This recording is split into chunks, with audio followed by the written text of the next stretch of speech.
Talmor, Shishin Marachi. Talmor is my home. My family have worked the land for generations.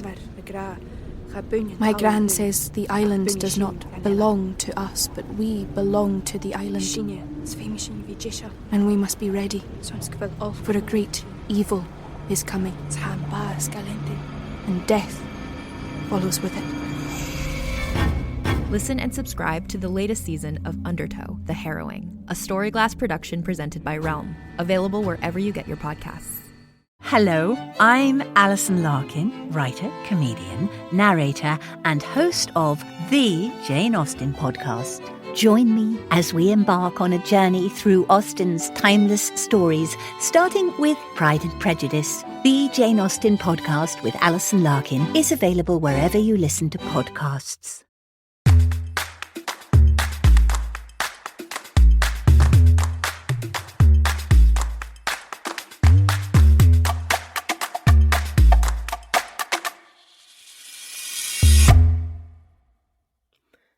Hello, world, and welcome back to another episode of Thanks for Coming In. I'm your host, Jillian Clare.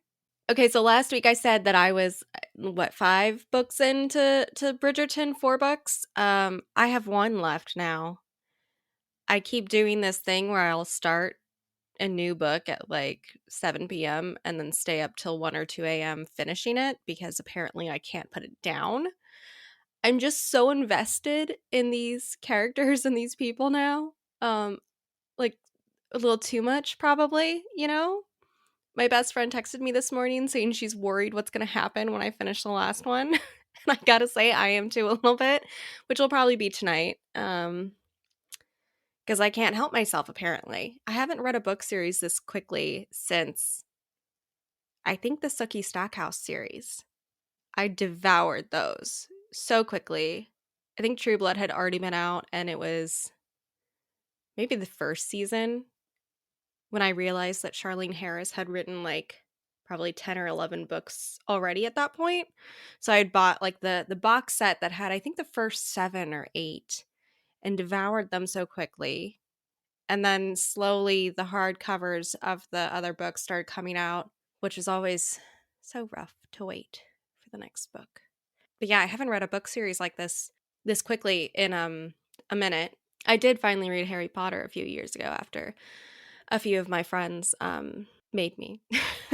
I had finally watched all of the movies, and then my friend found out that I had watched all the movies, and he bought me the box set of the books, which I read those pretty quickly too, but I had been working a whole lot, so it was slower. Now I can just sit and read all night, because where do I have to be in the morning? Nowhere.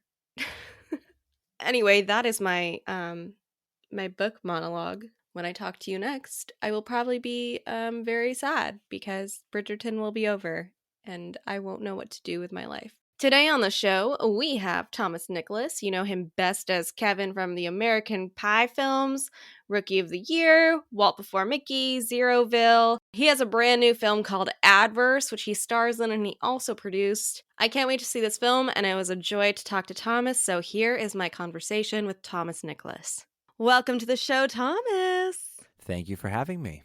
Thanks for coming on. How you doing on this fine LA day? I'm good. It's a holiday and it's lockdown, so I'm at home again.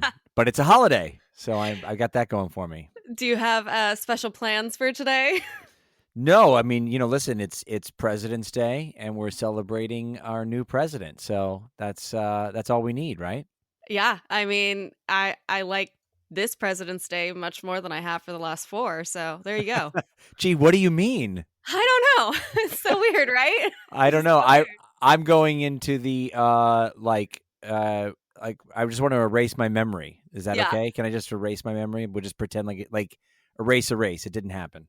Yeah, I know. I'm here for that. I think we should all just eternal sunshine it and get rid of those memories, because I'm pretty sure that's what Biden spent his entire first day doing, was just erasing all those memories. It's like, I got to get this out of here. I got to do this really quick. He was pretty much like me at a Comic-Con, just signing all day. Oh man, do you go to Comic-Con a lot? I've never been. I used to. Now I don't. Now I don't do anything except go to the grocery store.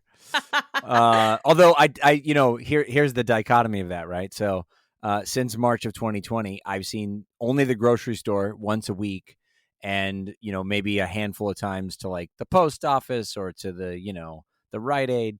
But then of course my son books an M. Night movie, so we're like, and we're playing it safe. But then we're going to travel in September, October, November to the Dominican, so he can shoot this movie. But of course, while we were there, we were safe and in a bubble, and doing 3 COVID tests a week. Right. So the only dangerous part was traveling to and from in our complete hazmat suits. No, we didn't. We just See, had that would be me. I'm scared of like the traveling part of it. Well, yeah, that is scary. The thing is, though, it's good to be scared, because when you're scared, then you're operating like, as safe as possible. Right. So like, I didn't have like 6-shooter holsters with antibacterial spray when I go to the grocery store, but I did when I traveled. So, like that's the thing. When you're scared, you holster up and spray everything with antibacterial. It's true. So that's so cool. So you went, where did you say again? Dominican? Yeah, Republic? to the Dominican Republic, yeah. With your son. And so he's acting now. Yeah, I don't know. I mean, I'm not a big sports guy, though I did play a sports person once in a movie when I was a kid. But they premiered the trailer for Old. It was the first commercial break, I believe, that Universal got for during the Super Bowl. Oh, how cool. So 100 million people saw my kid during the Super Bowl. That's amazing. So he's following in his papa's footsteps. For the moment, yeah. We'll see how that plays out, because it's his choice. I was going to say, is it something that you got him into, or did he just wake up one day and want to do it? Honestly, it wasn't my intention to say like, son, let me teach you the family business. Like it wasn't like that per se. It was in the sense of, I think that there's a great benefit to understanding and learning the like you're an instrument, like kind of like he plays the piano. I thought learning to play the piano or learning to play an instrument would be a great asset for him. I wish I could play the piano. I play guitar. And so in regard to that, I thought that, the instrument of like acting is a great thing to apply to your life. So that even if he's not pursuing that as a career like I am, it just would be a great way to navigate at school, at work, anywhere. So we started out with him learning those techniques just so he could understand his own instrument, and which is him. And so then it started out with just doing some voiceover auditions, and that was it. It was just putting himself on tape. Here, learn these lines. Oh, let's designate how you should sound. And then that way it could work into, hey, when you ask for, some more food at the dinner table, let's ask this way. So it was just kind of like the adjustment of, can you say this line this way? Can you ask for something at home this way? Wow, that's learn that's the instrument. so interesting to me. I've never heard someone talk in that manner of teaching your kid how to act, because I grew up as a child actor as well, and I never would have thought that way. But it makes total sense, because you're really teaching yourself how to be a good human while you're acting. Right. You're working on your own, like, sort of what we call the instant breakfast character, which is you, and the, organic, natural you, and how to present you. So, and then outside of that, then once you understand that, then you can start developing characters outside of yourself. But again, it was all just that sort of idea. And there was a couple of times where he got, and every time they came down, it was like, hey, do you want to do this? Yes. Okay, great. Oh, you don't want to do it today because you want to, like, do some stuff with your friend? Cool. We won't do this one. We'll pass. So it was never like, you come and do this audition right now. Go stand in the corner and say these lines. Right. But it was all just like about experience. And that's the whole thing is I think, my wife and I want to provide experiences for them so that they have more to choose from. Yeah. So, I mean, why not? It's just more of again, of more experiences means that you have more experience so that you can choose what you enjoy, as I love opposed to that. saying you don't know. But you understand. You're saying that you had the same experience. You were a child actor also. Yeah, I was a child actor. And I mean, I always wanted to do it. It was never one of those things where it was like my parents were forcing me. I forced them. I forced them Right. to move to Los Angeles so that I could be an actor. Wow, you But relocated your family for it. I That's did. amazing. From I where? did. Portland, Oregon. Oh, amazing. I love Portland. It's great up there. I love it. There's so many people there now, though. It's like it became like a hot spot. I remember when I was a kid, it was like not cool to be from Portland. Like I know that it was like more, I don't know what you want to call it. It was just not as It wasn't I don't know, it was gentrified as it is Portlandia, but today. no one knew it was Portlandia. Right. Yeah. And I just feel like that's just like the hipster hot spot for the 2010s, 2020s as well. It's turned into something very bizarre up there. My fondest memory of Portland is really the first time that I hung out there was in 2014, and I wrote an album with Nice. Caleb Turman and Rico Garcia in 5 days. Oh my gosh. Rico didn't live there. Caleb did, and now he doesn't. Mm. And I went there and hung out. We wrote an entire album in 5 days for Dang. my 2015 release. The Security. It's titled Security is the name of the album. That's so cool. Did you guys lock yourselves up in a house? Were you in a studio? I just went and stayed at Caleb's with Rico. We both went and crashed there and just wrote. Wow. I love that. I think those are like such special experiences when you get to be able to just like fully focus on creating and let it all out. That's my jam, is just the creation process. I love that in all facets. It's why I'm still doing it 34 years later. Yeah. Well, what got you started in acting? Because you started when you were, what, 10, 12? 6. Whoa, 6? Yeah. Dang. Well, so my first sort of moment or like introduction to the idea was my mom was working. We moved to LA. My mom had pursued an acting career when she was 19. And then so she wanted to again to pursue it. And so we moved to LA from Northern California. So I was born in Vegas, lived in Northern California, moved to LA. And she started working at a casting office, doing background casting for some we'll call them indie films. Back then they were just like, B movies. Right. Straight to video B movies. But these were like, she was cool. She was hipster before it was cool, before it was even coined. Before we had the word for it. Exactly. So she was doing these independent, low budget films. And so she would, she'd put herself as like the featured, background performer whenever possible.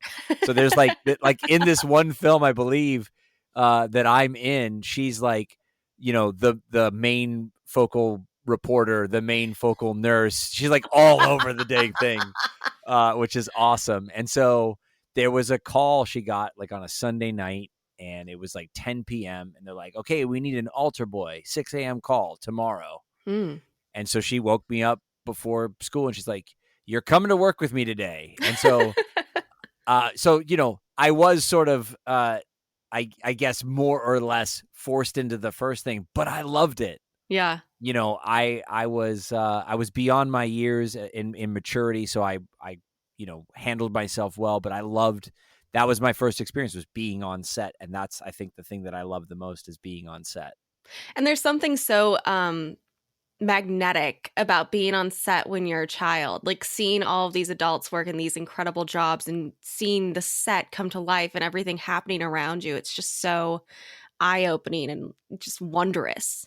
Well, that's the thing, is that it changed my perspective on set versus maybe even what I tried to show my son when we were on set is all the moving parts. So I still have this like distinct memory of hanging out with the sound mixer, that day that I was working. And I remember him giving me headphones and he was like, all right, you try to say the alphabet backwards while listening to this recording of the alphabet going forward. Oh, dang. I couldn't do that. No, I couldn't do it either. But I that's why I remember it as like this distinct moment. But it was hanging out with all the different crew members. But yeah, there is something magnetic about it because you have all these people, let's say, 25 or 50 people, all focused on the same goal. And there's an energy that exists in that moment because of that. And so that's what I'm drawn to. I get it. I mean, especially when you're so young and you're on set and that feeling gets into your brain and you're like, oh, wow, things can be this cool. It's like you can't go back from that. You're stuck then. You're just totally stuck for the rest of your life. It's like a high almost. Oh yeah, it definitely it's an alternate reality for sure. Yeah. And so it's the idea that because that was my first experience, I've always been focused on the work or just getting to set. Mm-hmm. So it was never like the result. It was never, wanting to see the it was always just I want to make that. I want to be in that creative space. You want to be there. Yeah. So you do this altar boy role, and then what? Do you start going auditions and all the fun stuff that acting entails? Well, it wasn't that easy. There was a lot of failure starting out. So it was the idea of, hey, Mom, I want to do that again. So then there was one other job where I got to go on set and do something kind of small, not the same thing. But I was pining for, Mom, I want to do this again. So she was like, okay, well, we need to get you an agent. So I took like lots of agency meetings, and some were cool, some were terrible. I still remember Still true to this day. I remember walking into one, and I don't know if this was like the first round of looking for an agent or the second. I remember I was chewing gum, and I remember that the agent in there was like appalled and like made me spit the gum out, and like I got like lambasted for being a kid chewing gum. I mean, I get it. Like, God. Yeah, and I was like, we're definitely not working with that guy. No, a kid can't chew gum. Chill out, man. Well, and it's fine. You don't want him to chew gum. Maybe you think like the chomping sounds annoying. You say, oh, hey, here's a trash can. Like, it'd be great if you did, like, not like, I don't know, berating them like from the first moment you meet them. Anyway. Oh no. So I remember I signed with an agent, and their rule was you can only do commercial auditions for 1 year before you can do theatrical and television auditions. Interesting. Now I wasn't much of the commercial look. I mean, back then, in 1986, it was like every kid on a commercial had like blonde hair and blue eyes. That is not me. And then I remember there would be like these phone calls where it would be like, oh, here the role calls for you have to wear overalls, and my mom would be like, well, we don't own any overalls. They would say like, go buy some. We're like, we can't just afford to buy a piece of clothing for an audition, right? So we didn't abide by that. I mean, we tried our best to do that. And then I remember about 6 months into it, I got some adult teeth, or I was getting my adult teeth, so I lost a few teeth, and they were like, "Oh, you need to spend $3,000 getting some fake teeth called flappers or flippers." I don't even remember. Flippers, I totally remember that. Right. So we're like, we can't afford that. They're like, okay, well then we'll drop you. Oh my God. So that was my first 6 months. Okay, first off, that agent is horrible. Oh, but the best part is after I got Rookie of the Year, I won't name their name. They like, I saw them at an event and they're like, hey, and we're like, no. I had that happen once too. I had like gotten super far in an audition process, and then I decided that I didn't want to be with an agent anymore, but they found out that I was seeing other agencies, like meeting with them. So they dropped me, and then I got a test deal for that pilot. So then they came back to my manager like, just so you know, if she books that, then we get it. And my manager was like, no, that's not how it works, honey. Isn't that just a great, like what do they say? The sweetest revenge is success. It's true. It is. It is the sweetest revenge. Right. Because you're not actually doing anything wrong to them. No, you're just succeeding. There's no vengeance. It's not like my character Ethan in Adverse. There's no sort of, violence. Right. There's no tire irons. Not yet. No. So you do Rookie of the Year then. How old were you when you booked that? That was like your first big role, right? Yeah, I was 12. Oh, so really quick, a funny little tidbit story that I don't get to tell too often. Yes. After I, went through that moment of like, getting dropped, I think that's when I might have done the next job, because I remember not having those teeth in that job. Anyway, so I took a break, and then I still wanted to do it again. Went to get another round of agent meetings. Mm-hmm. That might have been when the gum thing happened.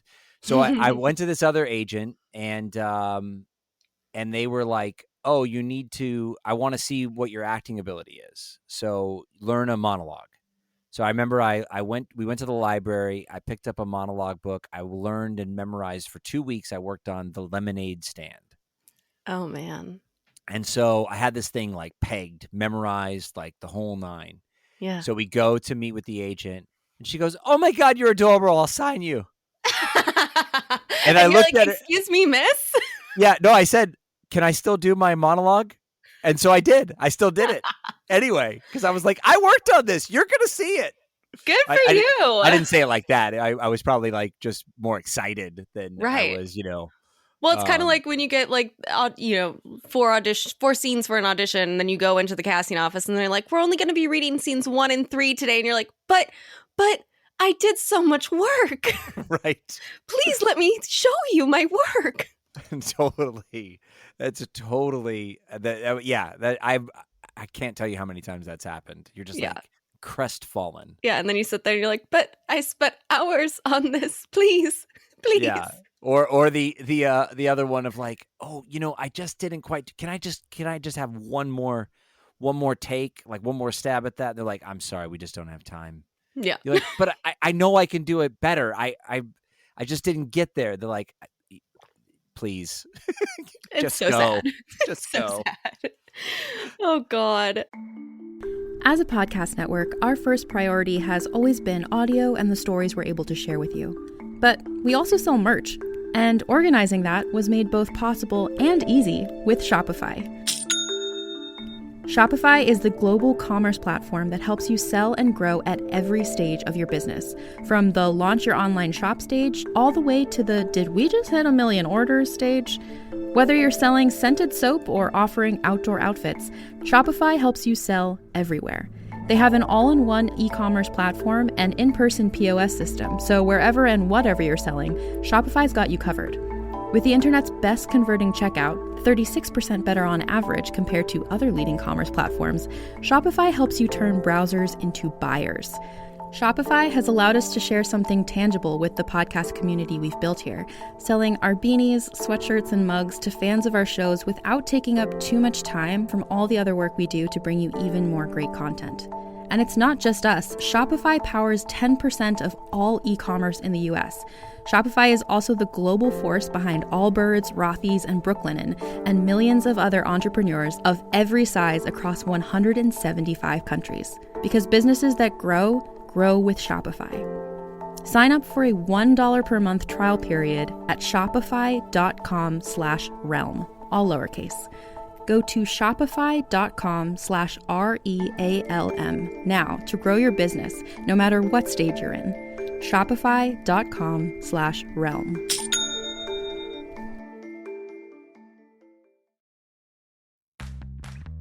You can shop from anywhere doing pretty much anything. You might shop while working, eating, or even listening to this podcast. And however you shop, we all know and love the thrill of the hunt. But do you also know how to get the thrill of the best deals? Because Rakuten shoppers do. With Rakuten, they get the deals they love with the most savings and cash back. And you can get it too. Start getting cash back at your favorite stores like Sephora, Nike, and even Expedia if you're looking to get some travel in. And getting cash back doesn't mean you have to miss out on sales, because those can just be stacked right on top. It's easy to use and based on a simple idea. Stores pay Rakuten for sending them shoppers, and Rakuten shares the money with you as cash back through PayPal or check. Download the free Rakuten app and never miss a deal. Or go to Rakuten.com to start getting the most bang for your buck. That's RAKUTEN.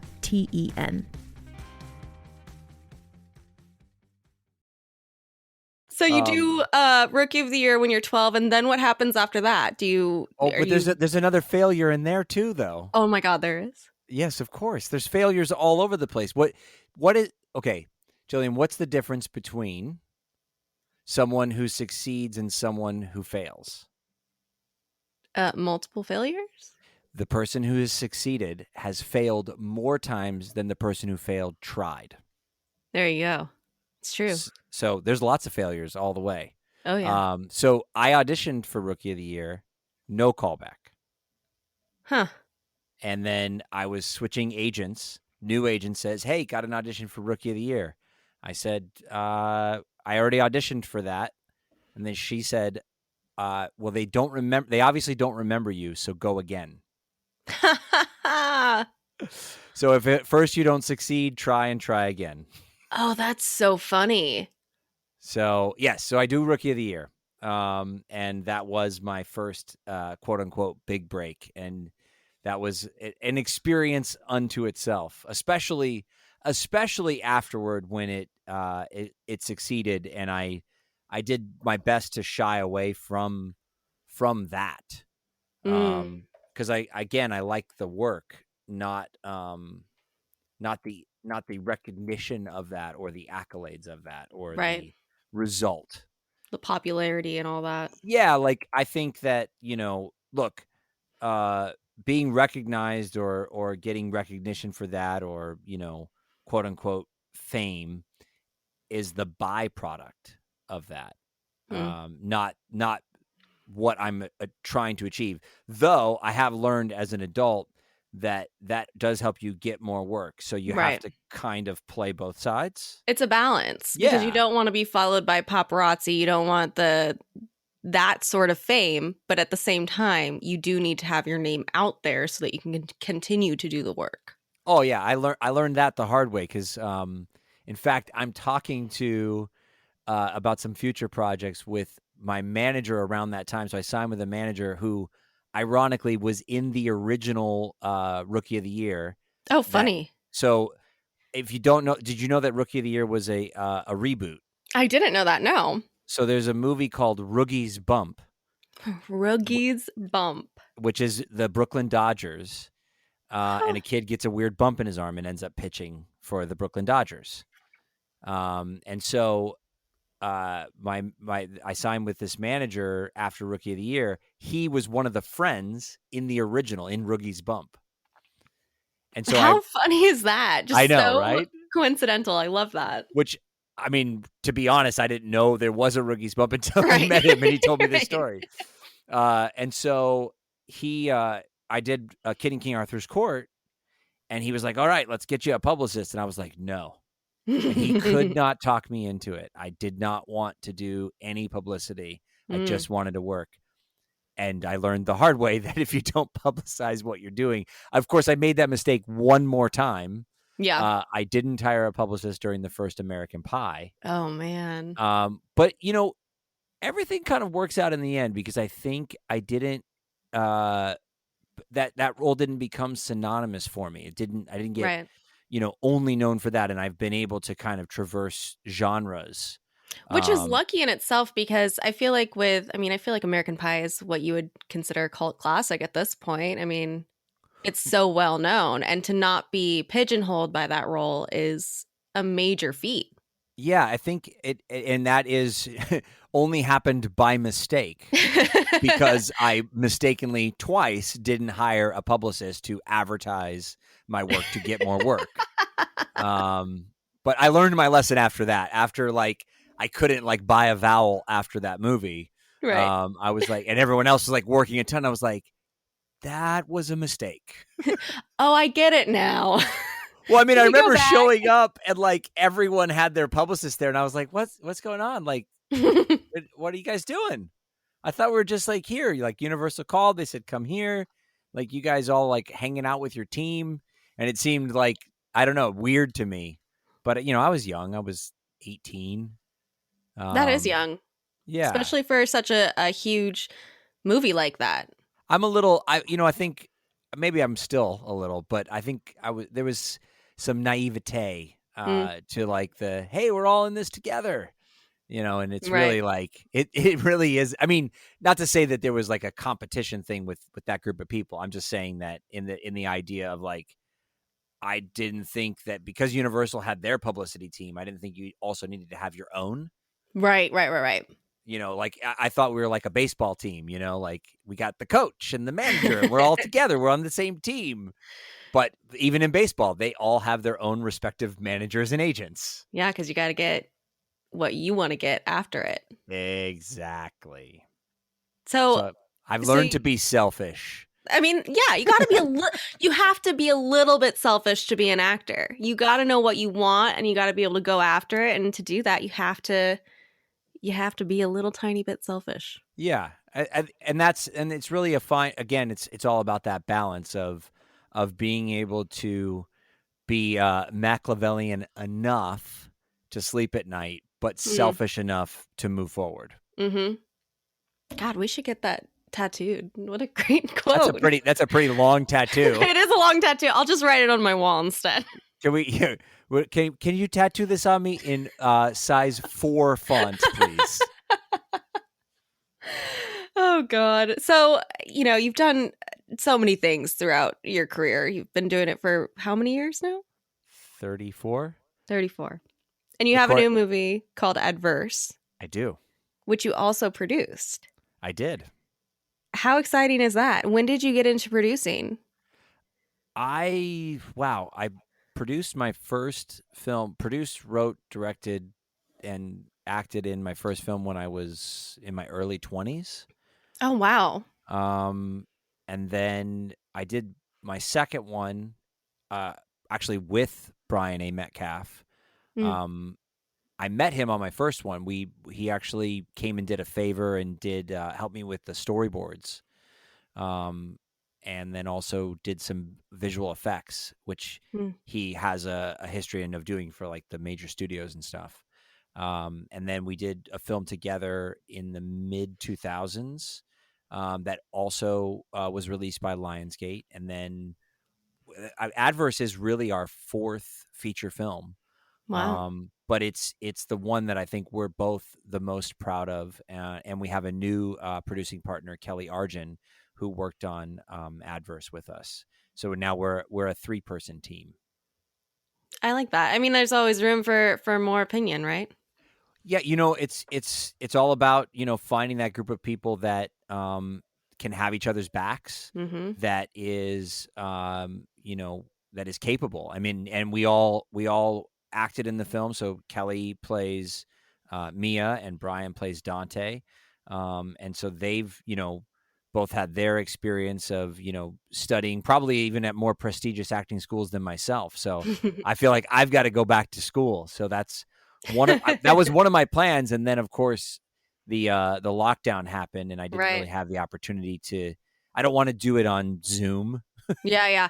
I know. I was looking at I know the that RADA is doing a bunch of online classes right now and stuff, and I was looking at things and I was like, but then I have to do it online and that's gonna be weird.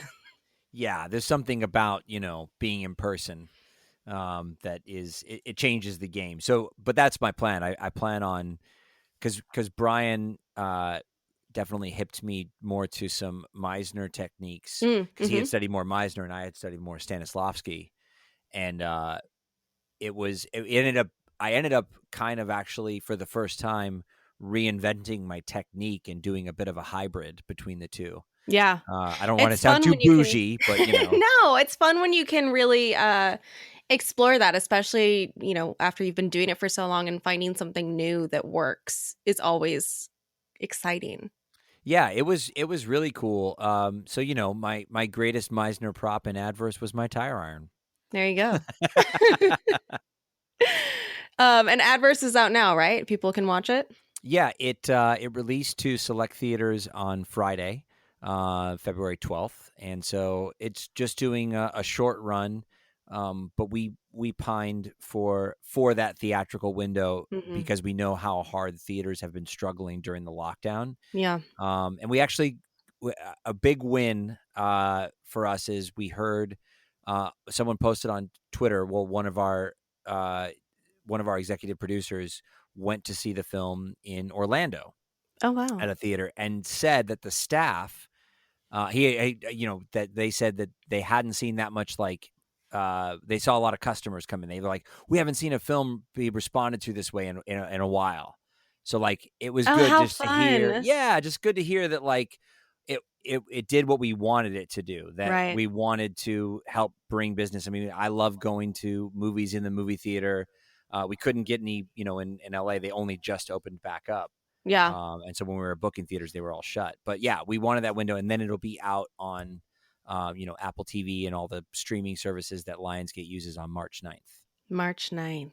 I'm so excited to watch it. Yeah, I don't think I can go see it in theaters in LA, can I? No, you can't, Darn. because we would have gotten potentially a theater in Riverside, which would have been a bit of a drive, the Galaxy in Riverside. But again, they weren't open. Yeah, So everything's closed. I heard there was one person who was who was in, like, one of the background performers during the Viper Room scenes, where we actually call it the Velvet Room. He drove to Vegas so he could see it in Vegas. That's the closest theater. So.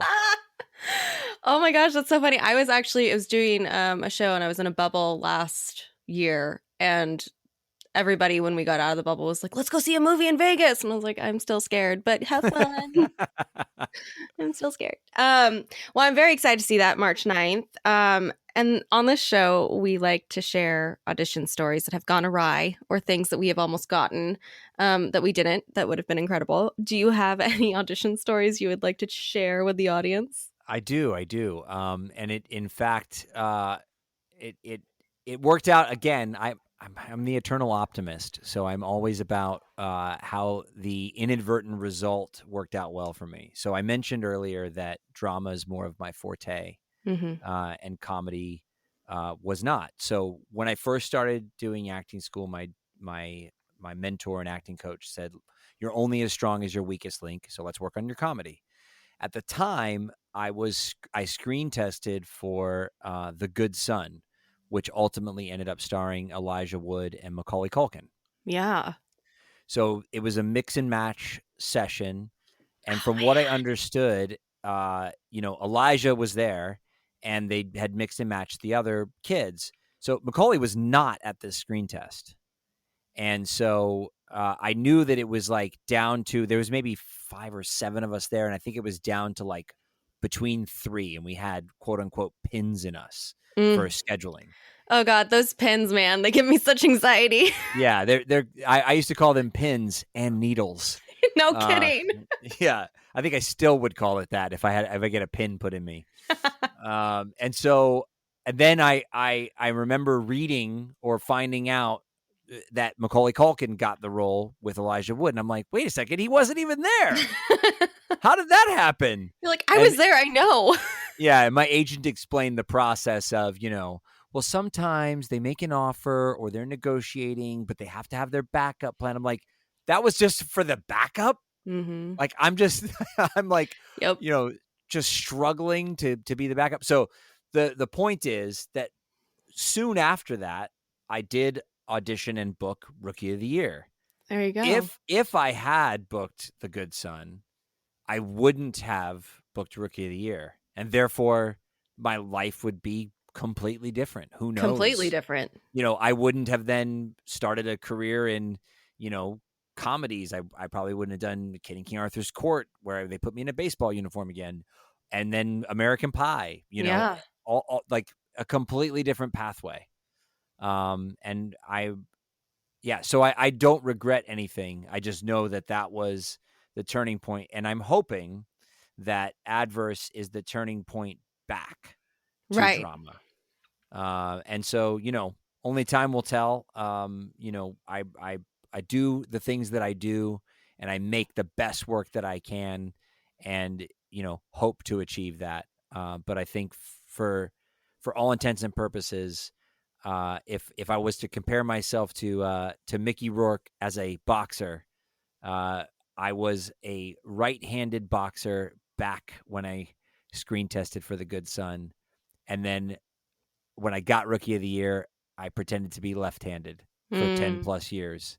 So I'm switching my stance and proving that I've just been pretending to be a left-hander for quite some time, but I'm really right-handed. I love that. I mean, I don't know a boxing analogy as well, but I got that one. I don't know boxing either, but it gives me the opportunity to talk about, Mickey Rourke. Yeah. Who's in Adverse. How freaking cool.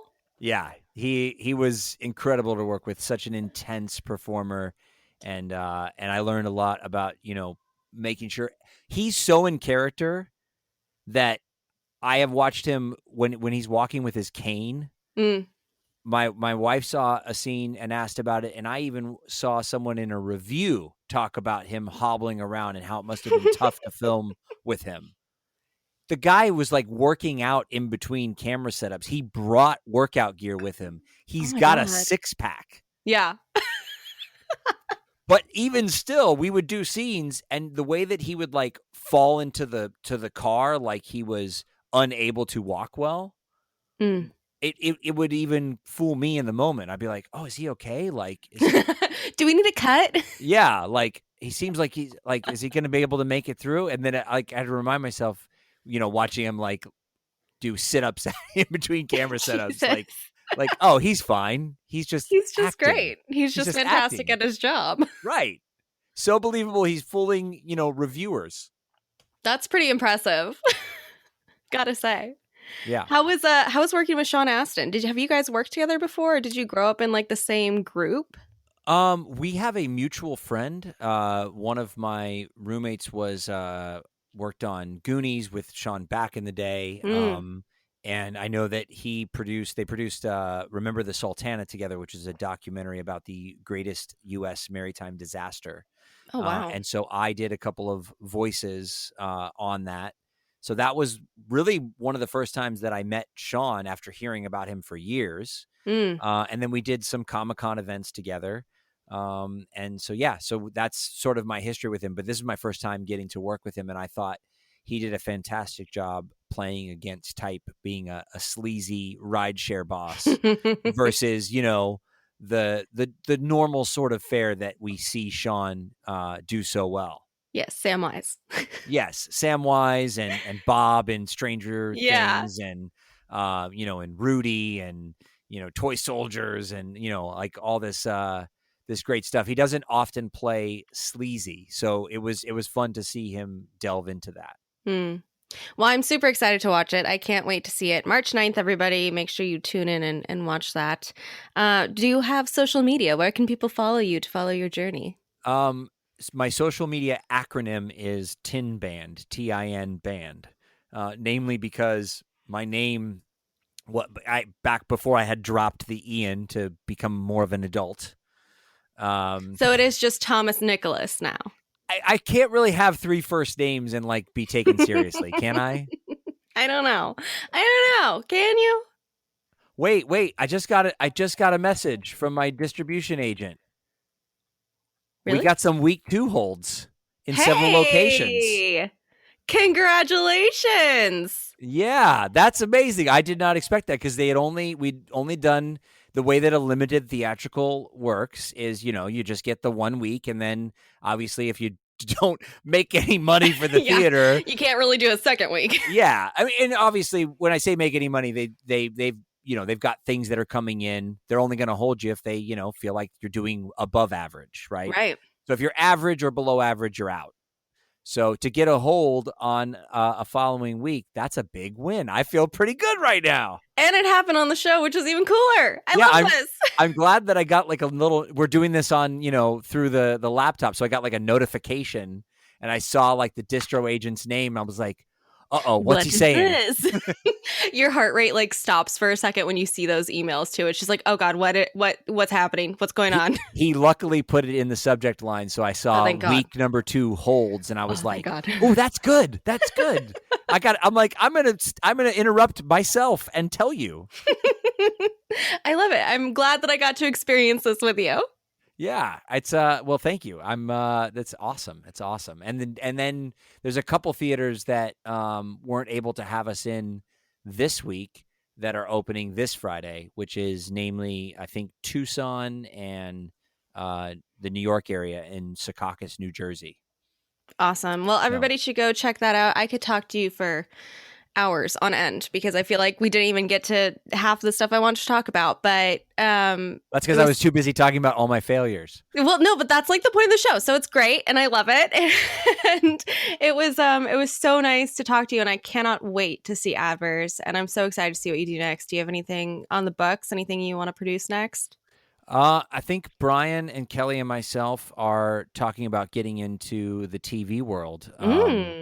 Especially considering the lockdown. We were lucky enough to film Adverse before COVID and all that. So now that I think our idea is like, hey, let's abide by this like sort of streaming content. We'll move to TV for a minute before we go back to features. It's a good plan. It's a very good plan. It's scary to film right now. It's not that bad. Like I said, when my son was doing Old with M. Night, we were there 3 COVID tests a week, in the safety bubble. Well, I mean, if you have the money and it's like a huge production, then yes. But I have seen people doing like independent films. And I'm just like, guys, can you afford PPE? What are you doing?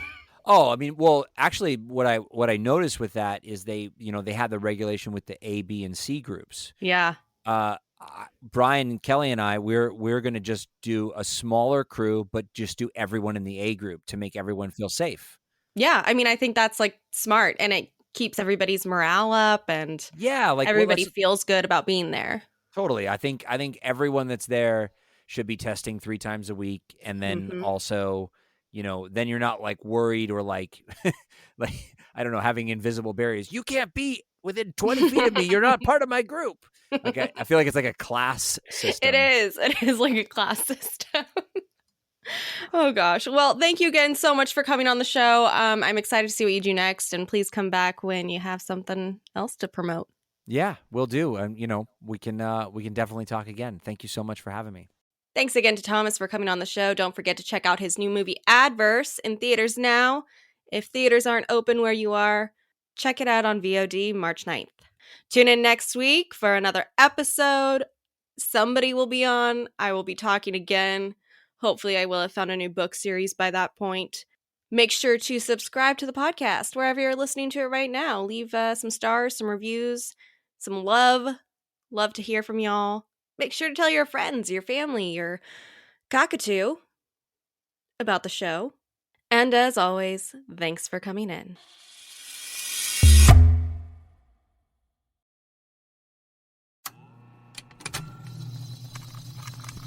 Contained herein are the heresies of Radolf Buntwine, erstwhile monk turned traveling medical investigator. Join me as I study the secrets of the divine plagues and uncover the blasphemous truth that ours is not a loving God, and we are not its favored children. The heresies of Radolf Buntwine, wherever podcasts are available.